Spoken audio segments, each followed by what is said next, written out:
ஹல்லேலூயா. அன்பான தேவ பிள்ளைகளே, ஆகஸ்ட் மாதம் 1ஆம் தேதி இந்த ஊடகத்தின் மூலமாக உங்கள் அனைவரையும் சந்திப்பதிலே, தேவனுடைய வார்த்தையை பகிர்ந்து கொள்வதிலே மிக்க மகிழ்ச்சி அடைகிறேன். இயேசு கிறிஸ்துவின் நாமத்தினாலே உங்கள் யாவரையும் வாழ்த்துகிறேன். இந்த நாளிலே கர்த்தருக்காக, கர்த்தருடைய மகிமைக்காக ஒரு பாடலை பாடி தேவனை துதிப்போம். உள்ளமெல்லாம் மகிழட்டும். ஆமென்.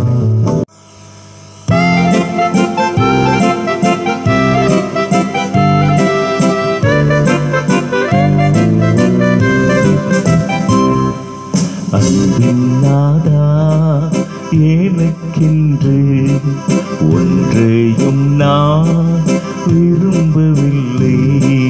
அன்பின் நாதா, எனக்கென்று ஒன்றையும் நான் விரும்பவில்லை. தமக்கென்று ஒன்றும் இன்றி தந்தீரே நீர் எனக்காக. தமக்கென்று ஒன்றும் இன்றி தந்தீரே நீ எனக்காக.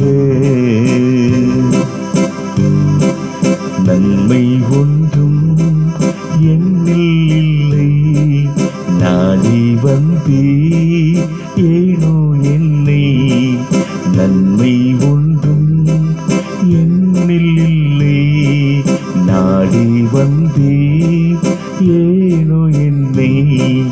அன்பே ஏனோ நேசம் கொண்டே, அன்பே இல்லா எந்த நின்மேல்.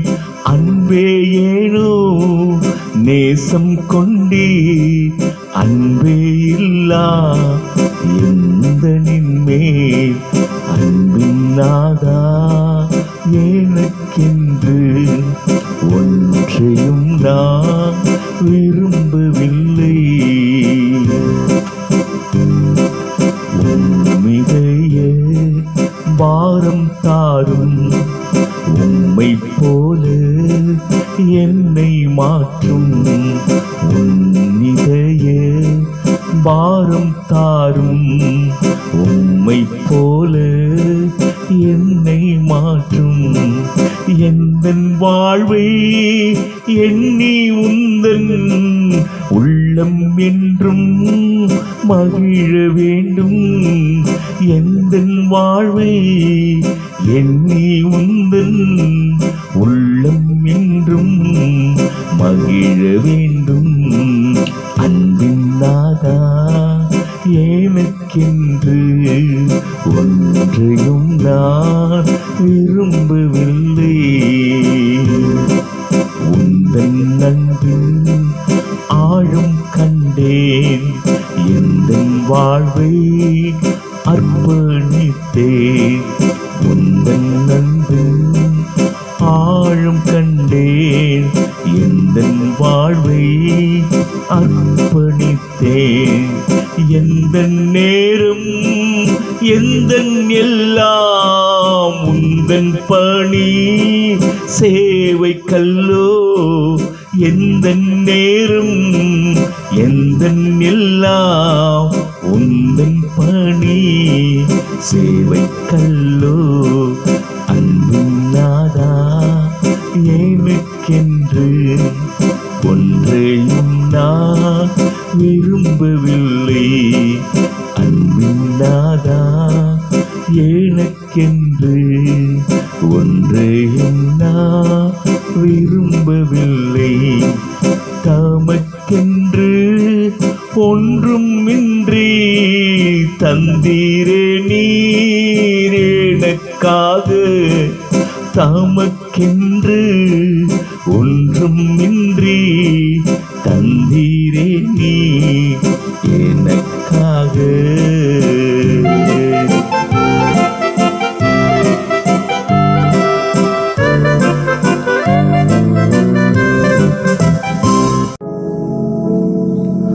ஹல்லேலூயா. இந்த ஆகஸ்ட் மாதம் 2025 ஆண்டு இந்த 1ஆம் தேதியில என் ஆண்டவர் கொடுத்த வார்த்தை, நீ உயிரோடு இருக்கும் ஒவ்வொரு நாளும், நீ உயிரோடு இருக்கும் ஒவ்வொரு நாளும் என்ற தலைப்பில் நாம் சிந்திக்க போகிறோம். அதற்கு ஆதாரமாக யோசுவா புஸ்தகம் 1ஆம் அதிகாரம் 5வது வசனத்தை வாசிக்கிறேன். நீ உயிரோடு இருக்கும் நாளெல்லாம் ஒருவரும் உனக்கு முன்பாக எதிர்த்து நிற்பதில்லை. நான் மோசேயோடு இருந்தது போல உன்னோடும் இருப்பேன். நான் உன்னை விட்டு விலகுவதும் இல்லை, உன்னை கைவிடுவதும் இல்லை. அன்பான தேவ பிள்ளைகளை, இந்த வார்த்தையை தியானிங்க. இந்த வார்த்தை சொல்லுகிறது, நீ உயிரோடு இருக்கும் நாளெல்லாம். நமக்கு உயிரை கொடுத்த ஆண்டவர் எவ்வளவு பெரியவர். மண்ணை பிசைந்து அந்த நாசியிலே ஜீவ சுவாசத்தை கொடுத்த என் ஆண்டவர் எவ்வளவு நல்லவர். படைத்தான் படைப்பெல்லாம் மனுவுக்காக, மனுவை படைத்தான் தன்னை வணங்க என்று புலவர்கள் பாடினார். ஆனால் இயேசு கிறிஸ்து உண்மையாகவே இந்த மனிதனை எனக்கென்று ஏற்படுத்தினேன், இவர்கள் என் துதியை சொல்லி வருவார்கள் என்று அதற்காக தான் மனுவை படைத்தார், மனுஷனை படைத்தார். இந்த மனுஷனை படைத்ததின் நோக்கமே அவரை துதிக்க வேண்டும், அவரை வணங்க வேண்டும், அவரை கேட்க வேண்டும், அவரோடு நான் ஒன்றாக இணைந்திருக்க வேண்டும் என்பதற்காக தான் அவரை போலவே சிருஷ்டித்தார். ஆண்டவர் எப்படி இருக்கிறாரோ அதே போல தேவனாகிய இயேசு கிறிஸ்து மண்ணை பிசைந்து நம்மை படைத்திருக்கிறார் என்றால் அது எவ்வளவு பெரிய பாக்கியம். ஆனால் இன்றைக்கோ அந்த உயிரை பற்றி கவலையே இல்லை. வீட்டில் கூட இருக்கும்போது கூட மரணம், ஷாக் அடித்து மரணம், ரோட்ல நடக்கும்போது மரணம், வியாதியில மரணம், ஆக்சிடென்ட்ல மரணம், எந்த விதமான வாகனத்துல போனாலும் சரி ஆக்சிடென்ட், மரணம் என்பது இன்னைக்கு துச்சமாய் மதிக்கிறார்கள். மரணத்தை பற்றிய, உயிரை பற்றிய கவலையே இல்லை. ஆனால் நம்முடைய ஆண்டவராகிய இயேசு கிறிஸ்து சொல்லுகிறார், இந்த வசனத்துல 3 பகுதிகள் உண்டு. நம் தேவனாகிய இயேசு கிறிஸ்து இந்த மண்ணான சரீரத்தை தேவ சாயலாகவே படைத்தார். அது எவ்வளவு பெரிய கிருபை. இந்த மண்ணான சரீரத்திற்கு அவருடைய உயிரை மூச்சையும் கொடுத்தாரே, நமக்கு கொடுத்தது எவ்வளவு பெரிய பாக்கியம். 3வது, நம் உயிர் வாழ்வது கர்த்தருக்கு மனமகிழ்ச்சி. அந்த கர்த்தர் நீ உயிரோடு இருக்கும் நாளெல்லாம் என்று 1வது வார்த்தை சொல்லுகிறது. மோசையோடு இருந்தது போல என்று 2வது வார்த்தை சொல்லுகிறது. 3வது பகுதி, உன்னை விட்டு விலகுவதும் இல்லை, கைவிடுவதும் இல்லை என்று. அன்பான தேவ பிள்ளைகளே, வாக்குத்தத்தம் பண்ணினவர் உண்மையுள்ளவர். கர்த்தருடைய வாக்குத்தத்தங்கள் எல்லாம் கிறிஸ்து இயேசுவுக்குள் ஆம் என்றும் ஆமேன் என்றும் இருக்கிறது. வானமும் பூமியும் ஒழிந்து போனாலும் கர்த்தருடைய வாக்குத்தத்தங்கள் ஒரு நாள் ஒழிந்து போவதே இல்லை. அவை நிச்சயமாகவே நிறைவேறும். அன்பு தேவ பிள்ளைகளே, கொஞ்ச நேரம் தியானிக்கலாம். 1வது, உயிரோடு இருக்கும் நாளெல்லாம்.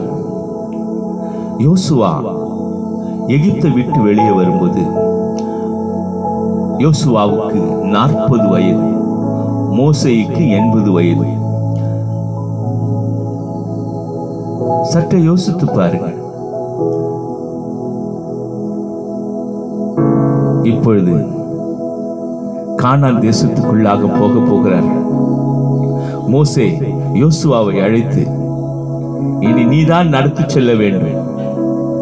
இந்த ஜனங்களை, இந்த இஸ்ரவேல் ஜனங்களை நீங்க தான் நடத்தி கொண்டு போனோம். ஆகவே கர்த்தர் கொடுக்கிற வாக்குத்தத்தம் இவை யாவற்றையும் நீ பற்றிக்கொள். நீ உயிரோடு இருக்கும் நாளெல்லாம் ஒருவரும் உன்னை எதிர்த்து நிற்பது இல்லை என்று வாக்குத்தத்தம் பண்ணியிருக்கிறார். அன்பான தேவ பிள்ளைகளே, நீங்கள் ஜெபிக்கிறது மட்டுமில்லை, உங்களுக்காக ஜெபிக்கிறவர்களை நீங்கள் எழுப்ப வேண்டும். உங்கள் ஆத்மாவுக்காக உத்தரவாதம் செய்கிற கர்த்தருடைய ஊழியக்காரர்களை மோசேயை போல தங்கள் கைகளை இருதயத்தையும் கர்த்தருக்கு நேராக உயர்த்தி உங்களுக்காக மன்றாடும் போது நிச்சயமாகவே உங்களுடைய காரியம் ஜெயமாய் இருக்கும். நீங்கள் யாருக்கும் பயப்பட வேண்டிய அவசியமே இல்லை. யோசுவா என்ற பெயருக்கு ரட்சகன் என்று அர்த்தம். யோசுவா இயேசு கிறிஸ்துவுக்கு நிழலாட்டமானவர். இயேசு என்ற வார்த்தைக்கு கூட ரட்சகர் என்பதுதான் அர்த்தம். மத்தேயு 1:21 சொல்லுகிறது, அவர் தமது ஜனங்களின் பாவங்களை நீக்கி அவரை ரட்சிக்கிறவர். இயேசு என்ற பெயருக்கு எபிரேயத்தில் என்ன வார்த்தை என்றால் யோசுவா. இன்றைக்கும் அந்த யோசுவாவோடு இருந்த கடவுள் உங்களோடு கூட இருப்பார். வனாந்தரத்திலே நடந்த 40 வருஷங்களும் யோசுவா உண்மையும் உத்தமமாய் மோசேயை பின்பற்றி கொண்டே வந்தார். ஆகவேதான் மோசேக்கு பிறகு கர்த்தர் யோசுவாவை தெரிந்து கொண்டு ஜனங்களை வழிநடத்த அபிஷேகம் பண்ணினார். மோசே நூனின் குமாரனாகிய யோசுவாவின் மேல் தன் கைகளை வைத்தபடியினாலே அவன் ஞானத்தின் ஆவியினால் நிரப்பப்பட்டிருந்தார். இஸ்ரவேல் புத்திரர் அவனுக்கு கீழ்ப்படிந்து கர்த்தர் மோசேக்கு கட்டளையிட்டபடியே செய்தார் என்று உபாகமம் புத்தகம் 34ஆம் அதிகாரம் 9வது வசனம் சொல்லுகிறது. இன்றைக்கு அன்பான தேவ பிள்ளைகளே, உனக்கு எதிராக நிற்பவன் யார்? வியாதியா, மரணமா? எதுவும் உனக்கு முன்பாக நிற்பதில்லை. அந்த கர்த்தருக்கு முன்பாக முழங்கால் படியிட்டு தன்னை ஒப்புக்கொடுங்கள். இந்த உலகத்திலே நாங்கள் ஒன்றும் கொண்டு வந்ததும் இல்லை, கொண்டு போவதும் இல்லை. கர்த்தருடைய வார்த்தையை பற்றி கொள்ளுங்கள். கர்த்தர் உம்முடைய வழி நடத்துவார்.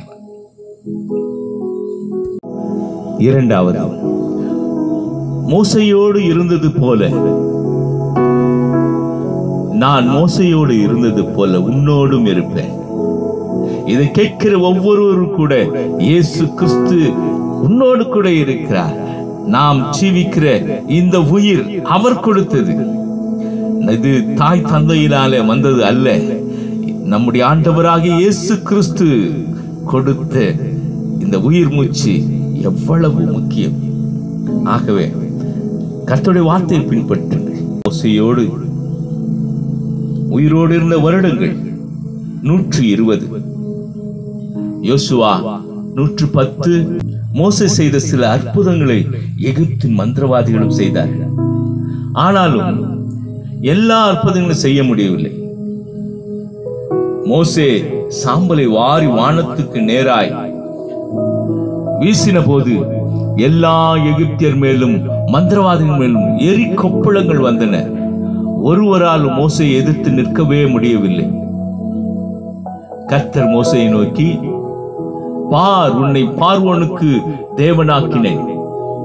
உன் சகோதரனாகிய ஆரோன் உனக்கு தீர்க்கதரிசியாயிருப்பான். யாத்ராகமம் 7ஆம் அதிகாரம் 1ஆம் வசனம் சொல்லுகிறது. அப்படி என்றால் என்ன அர்த்தம்? பார்வோனுடைய முடிவு, அவனுடைய மரணம் எல்லாம் உன் கையில் இருக்கிறது. அவனை உன் கையில் ஒப்பு கொடுத்து விட்டேன் என்பதுதான் அர்த்தம். மோசே இஸ்ரவேலருடைய எகிப்தை விட்டு வெளியே வந்தபோது துணிகரம் கொண்டு பார்வோனையும் அவனுடைய சேனைகளையும் பின்தொடர்ந்தார்கள்.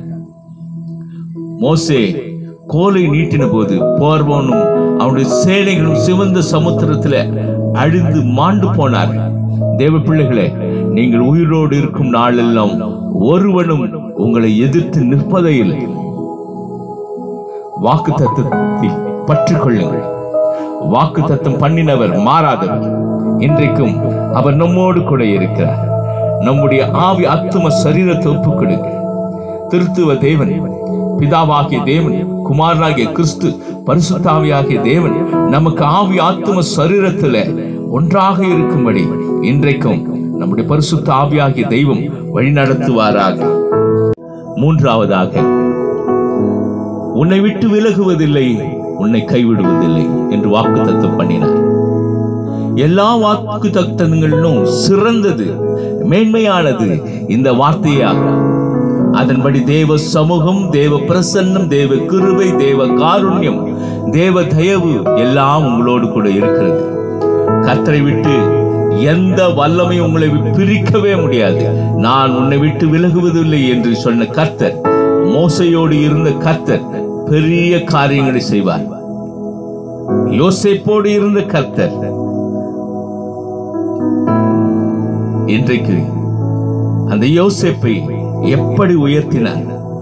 அவன் காரிய சித்தி உள்ளவனானான். கர்த்தர் யோசேப்பை மென்மேலும் உயர்த்தி ஆசீர்வதித்தார். நெகமையா செய்த காரியம் என்ன? எருசலேமின் அலங்கத்தை கட்டி எழுப்பினார். தாவீது வர வர பலத்தவனானான். ஏன்? கர்த்தர் ஒரு நாளும் கைவிடுவதில்லை. அவர் நம்மை விட்டு விலகுவதில்லை.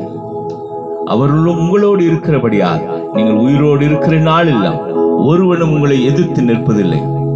யார் உங்களை விட்டு விலகினாலும், யார் கைவிட்டாலும், கர்த்தர் என்றென்றைக்கு மாறாத அன்போடு உங்களோடு இருப்பார். மலைகள் விலகினாலும், பர்வதங்கள் நிலை பெயர்ந்தாலும், என் கிருபை உன்னை விட்டு விலகாமலும், என் சமாதானத்தின் உடன்படிக்கை நிலை பெயராமலும் இருக்கும் என்று உன்மேல் மனதுருகிற கர்த்தர் சொல்லுகிறார். ஒரு நாள், 2 நாள் மட்டுமல்ல, 1 மாதம், 2 மாதம் மட்டுமல்ல, நீங்கள் உயிரோடு இருக்கிற நாள் எல்லாம் கர்த்தர் உங்களோடு கூட இருப்பார். இதோ உலகத்தின் முடிவு பரியந்தும் சகல நாட்களிலும் நான் உங்களோடு கூட இருப்பேன் என்று சொல்லுவார். உங்களை வழி நடத்தி செல்லுவார். அன்பு தேவ பிள்ளைகளே, கர்த்தர் உங்களை கைவிடவே மாட்டார். ஆமென். ஜெபிப்போம். ஜீவனுள்ள நல்ல பிதா, இந்த நல்ல காலை வேளைக்காய் ஸ்தோத்திரம். இதை கேட்கிற ஒவ்வொருவருக்கும் அவருடைய குடும்பத்திலே கணவன், மனைவி, பிள்ளைகள் யாவரும் வாழ்ந்து சுகித்திருப்பார்களாக. உம்மை மட்டும் விசுவாசிக்கட்டும், உம்மை மட்டும் பற்றிக் கொள்ளட்டும். முழங்கால்கள் யாவும் முடங்கட்டும். அவர் செய்கிற விண்ணப்பத்திற்கு பதிலை கொடுக்கிறவர், வாழ வைக்கிற தேவன், வாழ்வழித்து சுகத்தை கொடுத்து வழி நடத்துவாராக. பலவீனங்கள், சோர்வுகள், கடன் பிரச்சனைகள், பாருங்கள் எதை கொண்டு வந்தாலும் கர்த்தர் உன்னை விட்டு விலகவே மாட்டார், உன்னை கைவிடவே மாட்டார். ஒருவரும் உனக்கு எதிராக நிற்கவே மாட்டார்கள். மோசையோடு இருந்த கர்த்தர் இன்றைக்கு உன்னோடு கூட இருக்கிறார், உன்னை வழி நடத்தி செல்லுவார். கர்த்தர் தாமே இந்த திருவசனங்களை ஆசீர்வதிப்பாராக, மென்மேலும் உயர்த்துவாராக. ஆமென்.